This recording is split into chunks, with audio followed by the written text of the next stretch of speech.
ಶ್ರೀಮತೆ ರಾಮಾನುಜಾಯ ನಮಃ. ವಿಷ್ಣು ಸಹಸ್ರನಾಮದಲ್ಲಿರುವ 96ನೆಯ ತಿರುನಾಮ ಅಜಹ. ವೃಂದಾವನದ ಗೋಪಿಕೆಯರು ಕೃಷ್ಣನನ್ನು ತುಂಬಾ ಪ್ರೀತಿಸುತ್ತಿದ್ದರು. ಕೃಷ್ಣನೇ ಅವರ ಜೀವವಾಗಿದ್ದನು. ಆದರೆ ಊರಿನ ಹಿರಿಯರು ಗೋಪಿಕೆಯರು ಸದಾ ಕೃಷ್ಣನ ಜೊತೆ ಇರುವುದನ್ನು ಇಷ್ಟಪಡುತ್ತಿರಲಿಲ್ಲ. ಗೋಪಿಕೆಯರು ಕೃಷ್ಣನನ್ನು ಭೇಟಿಯಾಗದಂತೆ ತಡೆಯಲು ಅವರು ಪ್ರಯತ್ನಿಸುತ್ತಿದ್ದರು. ಆದರೆ ಗೋಪಿಕೆಯರ ಕೃಷ್ಣ ಭಕ್ತಿ ತುಂಬಾ ಗಾಢವಾಗಿದ್ದರಿಂದ ಅವರು ಹಿರಿಯರ ಮಾತನ್ನು ಕೇಳುತ್ತಿರಲಿಲ್ಲ. ಆದ್ದರಿಂದ ಹಿರಿಯರು ಗೋಪಿಕೆಯರನ್ನು ಒಂದು ಕೋಣೆಯೊಳಗೆ ಕೂಡಿ ಹಾಕಿದ್ದರು. ಕೃಷ್ಣನನ್ನು ನೋಡಲು ಆಗದೆ ಗೋಪಿಕೆಯರು ಬಹಳ ದುಃಖದಿಂದ ಅಳುತ್ತಾ, ಹೇ ಕೃಷ್ಣ, ನೀನಿಲ್ಲದೆ ನಾವು ನೀರಿಲ್ಲದ ಮೀನುಗಳಂತೆ ಇದ್ದೇವೆ. ನಿನ್ನನ್ನು ನೋಡದೆ ನಾವು ಹೇಗೆ ಬದುಕುವುದು? ದಯವಿಟ್ಟು ನಮ್ಮನ್ನು ರಕ್ಷಿಸು ಎಂದು ಪ್ರಾರ್ಥಿಸಿದರು. ಕೃಷ್ಣನಿಗೂ ಗೋಪಿಕೆಯರಿಂದ ದೂರವಿರುವುದು ಕಷ್ಟವಾಗುತ್ತಿತ್ತು. ಆದ್ದರಿಂದ ಅವನು ಒಂದು ಉಪಾಯ ಮಾಡಿ ವೃಂದಾವನದಲ್ಲಿ ಬರುವಂತೆ ಪರಿಸ್ಥಿತಿಯನ್ನು ಸೃಷ್ಟಿಸಿದನು. ಇದರಿಂದ ಭಯಪಟ್ಟ ಹಿರಿಯರು ಗಾರ್ಗಾಚಾರ್ಯರ ಬಳಿ ಹೋಗಿ ಸಲಹೆ ಕೇಳಿದರು. ಗಾರ್ಗಾಚಾರ್ಯರು ಬರ ತಪ್ಪಿಸಲು ಧನುರ್ಮಾಸ ವ್ರತ ಮಾಡಬೇಕು. ಈ ವ್ರತವನ್ನು ಕೇವಲ ಯುವತಿಯರು ಮಾತ್ರ ಮಾಡಬೇಕು. ಅವರು ಬೆಳಗ್ಗೆ ಬೇಗ ಎದ್ದು ಭಜನೆ ಮಾಡುತ್ತಾ ಯಮುನಾ ನದಿಗೆ ಹೋಗಬೇಕು. ಅಲ್ಲಿ ಸ್ನಾನ ಮಾಡಿ ಕಾತ್ಯಾಯನಿ ದೇವಿಯನ್ನು ಪೂಜಿಸಬೇಕು.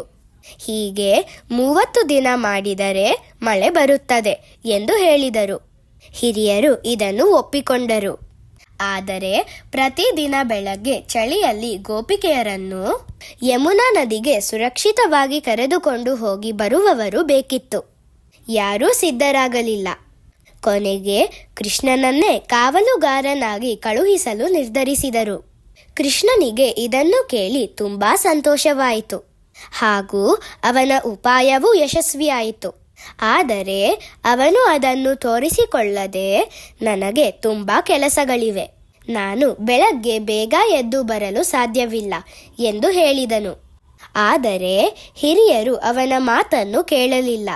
ಕೊನೆಗೆ ಕೃಷ್ಣನು ಒಪ್ಪಿಕೊಳ್ಳಬೇಕಾಯಿತು. ಮರುದಿನ ಗೋಪಿಕೆಯರನ್ನು ಹೊರಗೆ ಬಿಡಲಾಯಿತು. ಅವರು ಕೃಷ್ಣನನ್ನು ನೋಡಿದಾಗ ಬಹಳ ಸಂತೋಷಪಟ್ಟರು. ಹೀಗೆ ಕೃಷ್ಣನು ಗೋಪಿಕೆಯರು ಅವನನ್ನು ನೋಡಲು ಅಡ್ಡಿಯಾದಾಗ ಎಲ್ಲ ಅಡೆತಡೆಗಳನ್ನು ದೂರ ಮಾಡಿದನು. ಗೋಪಿಕೆಯರು ಮಳೆಗಾಗಿ ವ್ರತ ಮಾಡುತ್ತಿದ್ದರೂ ಅವರ ಮನಸ್ಸಿನಲ್ಲಿ ಕೃಷ್ಣನೇ ತಮ್ಮ ಪತಿ ಎಂದು ಬಯಸುತ್ತಿದ್ದರು. ಹೀಗೆ 30 ದಿನ ಅವರು ಕೃಷ್ಣನ ಜೊತೆ ದಿವ್ಯಾನಂದವನ್ನು ಅನುಭವಿಸಿದರು.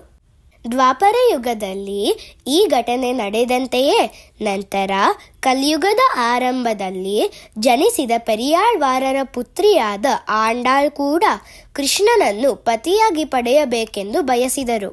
ಕೇವಲ 5 ವರ್ಷದ ವಯಸ್ಸಿನಲ್ಲಿ ಅವರು ಇದೇ ವ್ರತವನ್ನು ಆಚರಿಸಿದರು.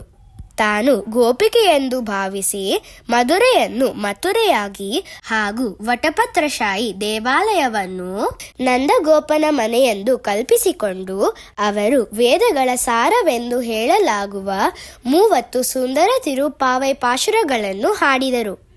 ಅಜಹ ಎಂದರೆ ಜೀವಾತ್ಮಗಳು ಭಗವಂತನನ್ನು ಸೇರುವುದಕ್ಕೆ ಅಡ್ಡಿಯಾಗುವ ಎಲ್ಲ ಅಡೆತಡೆಗಳನ್ನು ದೂರ ಮಾಡುವವನು ಎಂದು ಅರ್ಥ. ನಾವು ಪ್ರತಿದಿನ ಅಜಾಯ ನಮಃ ಎಂದು ಜಪಿಸಿದರೆ ಭಗವಂತನು ನಮ್ಮ ದಾರಿಯಲ್ಲಿರುವ ಅಡೆತಡೆಗಳನ್ನು ದೂರ ಮಾಡಿ ತನ್ನನ್ನು ಸೇರಲು ಸಹಾಯ ಮಾಡುತ್ತಾನೆ. ಶ್ರೀಮತೆ ರಾಮಾನುಜಾಯ ನಮಃ.